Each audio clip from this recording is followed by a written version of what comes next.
بسم اللہ الرحمن الرحیم اعوذ باللہ من الشیطان الرجیم بسم اللہ الرحمن الرحیم وبہ نستعین۔ الحمدللہ ہماری گفتگو کتاب الرہن میں ہے۔ کتاب الرہن میں گفتگو اس میں چل رہی تھی کہ اگر کسی نے کنیز رہن کے عنوان سے مرتہن کے پاس رکھی، مرتہن نے اس کنیز کو اکراہ کر کے وطی کر دی، اب اس وطی کرنے کے جرمانے میں شریعت نے مرتہن پہ کوئی رقم یا کوئی سزا لاگو کی ہے۔ فرماتے ہیں اکراہ کی صورت میں مرتہن اس کنیز کے قیمت کا 10واں حصہ دے گا۔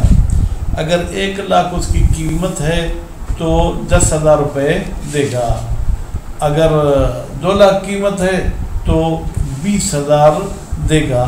تو بہرحال وہ جتنی بھی قیمت ہوگی اس کا عشر جو ہے جناب مرتہن صاحب کو دینا ہے۔ اس کے بعد پھر فرماتے ہیں کہ اگر اس کے ساتھ ساتھ وہ باقرہ ہو، اس کا پرد بکارت بھی ختم کر دیا ہے، تو پھر اس میں کیا ہوگا؟ کہتے وہ عرش البکارت دے گا۔ یعنی ہم بازار میں مثلا ایک بالکل کنواری کنیز کی قیمت کرائیں گے اور پھر جو ہے کیا ہے جناب ایک سیبہ یعنی جس کا وہ پردہ بکارت ختم شدہ اس کی قیمت کرائیں گے اور یہ صفات بتائیں گے، پھر جو تفاوت ہوگا صحیح ہے اور معیب میں اتنا وہ تفاوت بھی اس کو دینا ہوگا۔ لیکن اگر کنیز خود راضی ہے اس برے عمل پر تو کہتے پھر بھی اس شخص کو یہ چیزیں یعنی عشر یا بعض کہتے مہر المثل یہ کنیز کے مولا کو یعنی راہن کو دینی پڑیں گی۔ حالانکہ ادھر تو ہم یہ سنتے آ رہے ہیں کہ زنا والے عورت کے لیے کوئی بھی حیثیت نہیں ہے، اس کو کچھ بھی نہیں ملے گا۔ جی ہاں، اگر وہ آزاد ہوتی تو اس کو کچھ نہیں ملتا۔ یہ جو عشر اور عرش ہے یہ راہن کا حق ہے، یہ کنیز کا حق نہیں ہے۔ تو کنیز کی برائی کی وجہ سے ہم راہن کو جو ہے کیا ہے پریشان نہیں کر سکتے۔ خیر، یہ تو 5ویں مسئلے کا کچھ حصہ تھا جو بیان ہو چکا۔ 6 مسئلے کا بھی کچھ حصہ یہاں پر بیان کرنا چاہ رہے ہیں۔ فرماتے رہن تب تک رہن رہے گی جب تک راہن اس کو آزاد نہیں کراتا، یا راہن اگر آزاد نہیں کراتا مرتہن اس کو معاف کر دیتا ہے کہ بھائی میں نے تمہیں اپنا قرضہ معاف کر دیا تو بھی رہن آزاد ہو جائے گی۔ یا کوئی متبرع کوئی خیر کے کام والا آتا ہے، وہ اس شخص سے پوچھتا ہے یار تمہارا عبد تمہاری کنیز کہاں ہے؟ یہ کہتا ہے کہ جناب میں مقروض ہو گیا تھا، ان کو میں نے رہن پہ رکھا ہے، تو وہ کہتا ہے میں تمہارا قرضہ ادا کرتا ہوں۔ خلاصہ یہ ہے کہ کسی طریقے سے اگر یہ وہ حق ادا کر دیتا ہے یا اس کو حق معاف کر دیا جاتا ہے تو اس صورتحال میں رہن اس کو واپس ملے گی۔ لیکن اگر وہ آزاد نہیں کرا پاتا اور وہ حق ادا نہیں کرا پاتا تو پھر وہ رہن ہی رہے گی۔ اچھا، اگر اس نے کچھ وہ حق ادا کر دیا، کچھ رہتا ہے، تو کیا کنیز کا بھی کچھ حصہ یا اس رہن کا کچھ حصہ آزاد ہوگا، باقی حصہ رہن ہوگا، یا ٹوٹل رہن ہوگی؟ کہتے ہیں کہ اس میں بھی اکثر علماء کے نظریات سے جو ظاہر ہوتا ہے وہ یہ ہے کہ جب تک اس نے حق ادا نہیں کیا تب تک رہن آزاد نہیں ہوگی۔ اس کا مطلب یہ ہے کہ اگر آخری پوائنٹ آخری روپے تک یہ جب تک ادا نہیں کرے گا تب تک یہ چیز جو ہے رہن رہے گی، یہ آزاد نہیں۔ فاعل مانے جناب مرتہن کو، ہاں کی ضمیر تو ویسے بھی کنیز کی طرف جائے گی۔ اگر مرتہن کنیز کو اکراہ کرتا ہے یا اس کا آسان اردو کا لفظ کریں مجبور کرتا ہے کس کام پر؟ وطی پر۔ فعلیہ العشر، تو مرتہن کو قیمت کا 10واں حصہ دینا پڑے گا۔ انکانت بکرن، اگر یہ کنیز یہ کیا ہے وہ باقرہ ہو۔ وَإِلَّا تَكُنْ بِكْرًا، لیکن اگر یہ کنیز باقرہ نہیں ہے فنصف العشر 1 لاکھ پہ عشر 10,000 اور نصف عشر ہوگا 5,000 تو وہ دے گا. لروایت و شہرت اس لیے کہ اس کے بارے میں روایت بھی آئی ہے اور شہرت بھی آئی ہے. وقیل اب اس قول کے مقابلے میں یہ قیل کیا کہتا ہے مہر المثل. بھائی اس قسم کی عورتوں کی مہر جتنی ہوتی ہے اتنی ادا کرے گا. کیوں؟ لأنہ اس لیے کہ یہ جو مہر المثل ہے عوض الوطء یہ وطی کا عوض ہے شرعی طور پر. وللمصنف فی بعض حواشی ہے اور مصنف صاحب کا کچھ حواشی میں یعنی حاشیہ کسے کہتے ہیں جو کتاب لکھنے کے بعد اس کے سائڈوں پہ یا اس کے ارد گرد لکھا جاتا ہے اس میں کیا انہوں نے فرمایا ہے قول مصنف صاحب کا ایک قول ہے بتخیر المالک بین الامرین کہا کہ مالک کی مرضی ہے کہ مہر المثل لے یا عشر لے. ویجب مع ذالک جناب یہ مہر المثل یا عشر کے ساتھ ساتھ واجب ہے عرش البکارت اس عورت کی بکارت کی بھی عرش دے. ولا يدخل فی المہر یہ عرش داخل نہیں ہوگی مہر میں. ٹھیک ہے. ولا العشر اگر عشر کے قائل ہوتے ہیں تو یہ عشر میں بھی داخل نہیں ہوگی. کیوں؟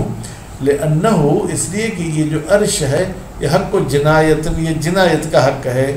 وعوض جزء فائت اور یہ جو عرش ہے یہ اس جز کا عوض ہے جو اس نے ضائع کر دیا ہے یعنی بکارت. والمہر علی تقدیرین اور مہر دونوں صورتوں میں چاہے باقرہ ہو چاہے نہ ہو عوض الوطء وطی کا عوض ہے. ولا یشکل اب پھر فرماتے ہیں کہ یہ اشکال نہ کیا جائے بأن البکارت اذا اخذ عرشها بھائی جب بکارت کی عرش لی گئی ہے تو پھر صارت سیبن پھر تو یہ کنیز جو ہے کیا ہے یہ سیبہ ہو گئی تو اس میں عشر نہیں بلکہ نصف عشر دینا چاہیے. خوب ویم بغیر یجب مہر سیب پھر تو بہتر ہے کہ یہاں پر سیبہ والی مہر دینی چاہیے. لأنہ قد صدق یہ لأنہ یہ لا یشکل کا جواب ہے. کہتے ہیں یہ اشکال نہ کیا جائے. کیوں؟ اس لیے کہ شان یہ ہے قد صدق وطئ بکرن یہ صدق کرتا ہے کہ مرتہن نے ایک باقرہ کے ساتھ وطی کی ہے. وفوت منہا جزءا اور اس بیچاری لڑکی کا ایک جز اس نے ضائع کر دیا ہے. فیجب عوض کل منہما پھر تو واجب ہے عوض دینا دونوں کا وطی کا بھی اور اس پردے کا بھی. لأن احدہما عوض جزء اس لیے کہ یہ جو دو چیزیں دے رہا ہے عرش وہ تو اس جز کے بدل میں والآخر اور یہ جو عشر ہے یہ عوض و منفعت یہ اس منفعت کا عوض ہے جو اس نے وطی کی صورت میں حاصل کی ہے. وَإِن طَاوَعَتْهُ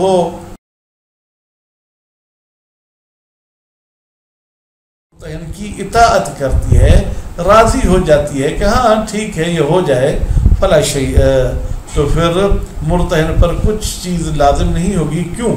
لأنہا بغی اس لیے کہ ان کی یہ جو برائی ہے یہ بغی یہ برائی ہے. ولا مہر لبغین یہاں بغی بمعنی زنا اور زنا کے لیے کوئی مہر نہیں ہوتی. وفی ہے اس قول میں جو کہتا ہے کہ رضایت کی صورت میں مہر نہیں اعتراض ہے. ان الامت بتحقیق یہ جو کنیز ہے لا تستحق المہر یہ تو مہر کی حقدار نہیں ہوتی ہے. ولا تملکہ اور نہیں مہر کی مالک بن سکتی ہے. فلا ینافی ثبوتہ تو پھر کوئی منافات نہیں ہے کہ یہ جو ہے کیا ہے جناب مہر ثابت ہو لسیدہا یا یوں کہ فلا ینافی البغی بغی منافات نہیں رکھتی کہ یہ مہر ثابت ہو لسیدہا کنیز کے آقا کے لیے. ما کون تصرف فی ملک ہی جبکہ مرتہن نے تصرف کیا ہے راہن کی ملکیت میں بغیر اذن ہی بغیر اذن کے. ولا تزر وازرۃ وزر اخرى اور اگر ایک شخص کوئی برائی کرتا ہے تو اس کی برائی کا کوئی دوسرا بوجھ نہیں اٹھائے گا. ولا تزر سے مراد یہاں پر اس مورد میں یہ لے ولا تزر یعنی راہن کیوں بوجھ اٹھائے وازرۃ وزر اخرى ٹھیک ہے اٹھانے والا کسی دوسرے کا بوجھ. والقول بثبوتہ ہی اور ایک قول یہ ہے کہ بھائی یہ مہر ثابت ہے جناب اس مرد پر مطلقہ، چاہے عورت کے ساتھ اکراہ کی ہو چاہے مطاوعت ہو، فرماتے ہیں یہ قول جو ہے اقوا قوی تر ہے۔ مضاف الی عرش البکارت، البتہ اس رقم دینے کے ساتھ ساتھ وہ بکارت کی بھی عرش دے گا، کما مر، جیسے کہ یہ بات گزر چکی کہاں آج کے ہی درس میں، جہاں پر ہم نے کہا تھا وہ یجب ذالک عرش البکارہ وقد تقدم مثلہ، اور اس قسم کا مطلب جو ہے مثل گزر چکا ہے کتاب متاجر میں کہ بکارت ختم کرنے پر عرش دینی پڑے گی۔ الحمدللہ 5واں مسئلہ ختم ہو گیا، ابھی 6ٹھے مسئلے کی طرف ہم جاتے ہیں۔ السادسۃ، 6ٹھا مسئلہ، الرہن لازم من جہت رہن، رہن ضروری ہے راہن کی طرف سے، یعنی وہ اس کو ختم نہیں کر سکتا، حتی یخرج عن الحق، یخرج میں ضمیر ہے جو راہن کی طرف پلٹ رہی ہے، کہتے ہیں جب تک راہن خارج نہیں ہوتا حق سے، یعنی جو اس نے قرضہ وغیرہ لیا ہے اس سے خارج کیسے ہوگا؟ بے ادائی، وہ قرض ادا کرے، ولو من متبرئ غیرہ، اگرچہ کوئی اس کی طرف سے فی سبیل اللہ متبرئ یعنی مفت و مجانی وہ شخص قرض ادا کرے تو بھی اس کی کنیز اور اس کی رہن آزاد ہو جائے گی۔ وفی حکم ہی، اس ادائیگی کے حکم میں ہے، یا فی حکم ہی کی ضمیر پہلے خروج عن الحق، زمان الغیر لہو، ایک غیر آ کے ضامن بنتا ہے لہو اس راہن کا کہ بھائی اس کو چھوڑو میں اس کی رقم ادا کروں گا، مع قبول المرتہن، جب مرتہن صاحب بھی وہ ضمانت کو قبول کرے، والحوالہ بہی، یا راہن آ کے حوالہ دیتا ہے بہی اس حق کا، مثلا مرتہن کے پاس آتا ہے کہ بھائی آپ سے میں نے 1 لاکھ لیا تھا، وہ 1 لاکھ آپ زید سے لے لینا، اور یہ بھی کہتا ہے ٹھیک ہے، زید بھی کہتا ہے ٹھیک ہے، وہ ابراء المرتہن، یا مرتہن اس کو بری و ذمہ کر دیتا ہے، وہ ابراء المرتہن لہو، لہو کی ذمہ مل جائے گی راہن کی طرف، منہو کی ذمہ مل جائے گی حق کی طرف، وہ کسی طریقے سے کہتا ہے بھائی جو تھا میں نے چھوڑ دیا تو بھی رہن آزاد ہو سکتی ہے۔ وہ فی حکم ہی، فرماتے ہیں ابراء کے حکم الاقالتو، اقالہ یعنی ختم کرنا، معاملہ کو ختم کرنا، یہ المسقطتو، جب وہ معاملہ ٹوٹ گیا تو یہ اقالہ ختم کر دیتا ہے لثمن، قیمت کو، المرہون بہ، جس کے بدلے میں رہن لی گئی تھی، یعنی میں نے اسے کہا تھا کہ بھائی ثمن کے بدلے میں رہن رکھو، معاملہ ہی ٹوٹ گیا تو رہن آزاد ہو جائے گی۔ او للمسمن، یا کبھی کبھی ہم مسمن ابھی دے دیتے ہیں، اس کی ثمن بعد میں مثلا لے لیں گے، تو ایسی صورتحال میں مسمن کے بدلے میں ہم رہن رکھتے ہیں المسلم فی، جس مسمن کو ہم مسلم فی یعنی جس میں معاملہ سلم کیا گیا تھا۔ معاملہ سلم کیا ہوتا ہے کہ جناب ہم ایسا کرتے ہیں کہ ثمن اس کا جو ہے کیا ہے ابھی دے دیتے ہیں اور مسمن بعد میں دیں گے، خوب، تو اس طریقے سے المرہون بہ، جس کے بدلے میں جو ہے کیا ہے رہن لی گئی تھی۔ وہ ضابط، بھائی ضابطہ قانون اس رہن کے آزادی کا یہ ہے، براءۃ ذمۃ راہن من جمیع الدین، کہ راہن صاحب کا ذمہ پورے قرض سے جو کیا ہے بری ہو جائے، جمیع الدین کی قید شہید ثانی لگائے۔ ولو خرج من بعضہ، اگر اس نے قرض کا کچھ حصہ کچھ قسطیں ادا کی ہیں، ففی خروج رہن اجمع، آیا پوری رہن خارج ہو جائے گی رہن ہونے سے، او بقائی کذالک، یا پوری کی پوری رہن رہے گی، اس کا کچھ حصہ بھی آزاد نہیں ہوگا، او بنسبت، یا یوں کہیں جتنا حق ادا ہوا آدھا حق دیا تو آدھی رہن بھی آزاد ہو جائے گا، اور جو ہے اس میں یہ 3 وجہ ہیں۔ وَيَظْهَرُ مِنَ الْعِبَارَةِ، فرماتے مصنف کی عبارت سے ظاہر ہوتا ہے۔ مصنف کی کون سی عبارت؟ انہوں نے یہ فرمایا تھا کہ حتی یخرج عن الحق، جب تک حق سے خارج نہیں ہوتا، اس عبارت سے ظاہر ہوتا ہے بقاؤہ اجمع، کہ رہن پوری کی پوری اپنی جگہ پر رہے گی۔ وبہ صرح فی الدروس، اور اسی اجمع والی بات کی تصریح کی ہے مصنف صاحب نے کتاب دروس میں۔ ولو شرط کونہ رہنا علی المجموع خاصہ، لیکن یا ولو شرط کونہ، اگر شرط کی جائے کہ یہ رہن ہوگی پورے کے پورے قرض پہ، یعنی جب تک پورے کا پورا ادا نہیں کرو گے یہ رہن ہوگی تو تعین الاول ہو، تو پھر پہلا قول جو ہے کیا ہے وہ معین ہے. یعنی کیا؟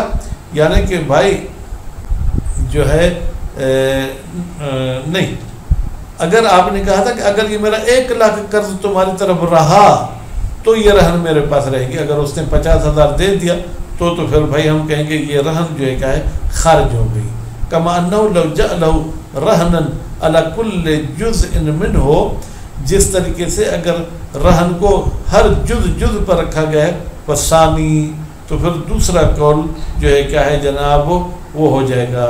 یعنی پھر ہم یوں کہیں گے کہ جب تک یہ پوری کی پوری رقم نہیں دیتا تب تک جو ہے کیا ہے یہ رہن رہے گی، کیونکہ ہم نے جز پر رکھا ہے. بھائی 1 لاکھ میں آپ یہ جو گائے مجھے رہن دے رہے ہو، ہر روپے کے بدلے میں یہ گائے رہن ہے، تو اگر 99,000 بھی دے گا تو بھی یہ گائے اپنی جگہ پر رہن رہے گی. وَحَيْثُ يُحْكَمُ بِخُرُوجِ عَنْ الرِّهَانَةِ، اور جب حکم لگایا جائے کہ یہ رہن ہونے سے خارج ہو گئی، فَيَبْقَى أَمَانَةً فِي يَدِ الْمُرْتَهِنِ، تو پھر یہ رہن امانت رہے گی مرتہن کے ہاتھ میں. امانت کی 2 قسمیں ہیں، امانت مالکیہ، امانت شرعیہ. امانت مالکیہ کا مطلب یہ ہے کہ جب تک مالک وہ نہ مانگے تب تک مالک کو دینا ضروری نہیں، جبکہ امانت شرعیہ کا مطلب یہ ہے کہ جیسے ہی مالک ملے فوراً اس کو ادا کر دینی ہے. تو یہ رہن امانت مالکی ہو جائے گی. لا یجب تسلیمہ، اس کو مالک کے حوالے کرنا ضروری نہیں ہے، الا مع المطالبۃ، مگر یہ کہ مالک صاحب مطالبہ کرے. کیوں بھائی یہ امانت مالکی ہو جائے گی؟ لأنہ، اس لیے کہ یہ رہن مقبوض، اس کو قبض کیا گیا ہے بے اذن ہی، مالک کی اذن سے. وقد کان وثیقۃ، اور یہ پہلے تو وثیقہ تھی، قرض کے بدلے میں تھی، وہ امانتاً، اور ساتھ میں امانت بھی تھی. فإذا انتفى الأول، جب ہم نے قرض اتار دیا تو اس کے وثیقے والا عنوان تو ختم ہو گیا، بقی ثانی، باقی امانت اپنی جگہ پر باقی رہے گی. وَلَوْ كَانَ الْخُرُوجُ مِنَ الْحَقِّ بِإِبْرَاءِ الْمُرْتَهِنِ، اگر راہن کا جو قرضہ تھا وہ اتر گیا لیکن مرتہن کے معاف کرنے سے، من غیر علم راہن، لیکن راہن کو یہ علم نہیں ہوا کہ انہوں نے مجھے معاف کیا ہے، وجب علیہ، واجب ہے مرتہن پر، اعلامہ، کہ راہن کو بتا دے، بہی، کہ بھائی میں نے تجھے معاف کر دیا، ٹھیک ہے، یا بتائے، یا اور جو ہے کیا ہے رد رہن، ڈائریکٹ کہ بھائی اپنے رہن لے جاؤ. بخلاف ما اذا علم، بخلاف اس صورت کے جبکہ راہن کو علم ہو کہ اس نے مجھے معاف کر دیا ہے اور پھر بھی وہ اپنی چیز اٹھانے نہیں آتا، تو مرتہن پر ضروری نہیں ہے کہ اس کو بتائے یا اس کو رہن واپس کرے. تو خلاصہ مطلب یہ ہوا کہ رہن رہے گی جب تک وہ پورے حق سے آزاد نہیں ہوتا ہے. صلی اللہ علیہ محمد و آلہ.